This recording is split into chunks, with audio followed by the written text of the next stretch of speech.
So I chose to read A Movable Feast by Ernest Hemingway, and this book is essentially a memoir made up of many short stories from Hemingway's time as a young writer living in Paris in the 1920s. And so rather than following like a traditional continuous plot, it kind of captures moments from his daily life, things like writing in cafes, living in small apartments, traveling, and interacting with other writers and artists. And it kind of shows how these experiences helped shape him into the writer that he would later become. Um, so in terms of larger context and prominent themes that we see throughout the book, it's set during the post-World War I period and kind of reflects like the lost generation of these writers that have been disillusioned by war and are kind of searching for meaning within their work.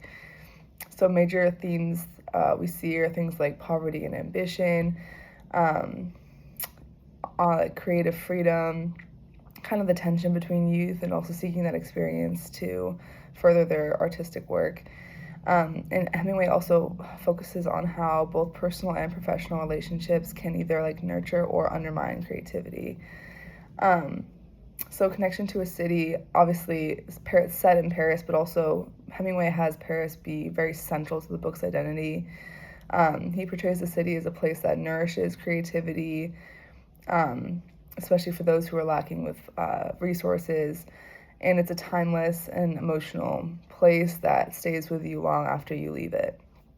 And one quote that I really loved was, he said, "We ate well and cheaply, and drank well and cheaply, and slept well and warmed together and loved each other." And I just really loved this quote, and I kind of thought it highlights like the joy and richness of simple living, even in poverty, especially when you have that love and purpose. And so I decided to leave the book in the hood of a car that I passed by. Instead of leaving it somewhere like more public in general, I wanted it to have more of like a personal touch, and like I wanted to, it's ensured that one individual will find it, and I hope that they would feel like it was kind of meant for them to have. And then for me personally, I'm more into books that have a more traditional plot line. I'm usually into fictional stories.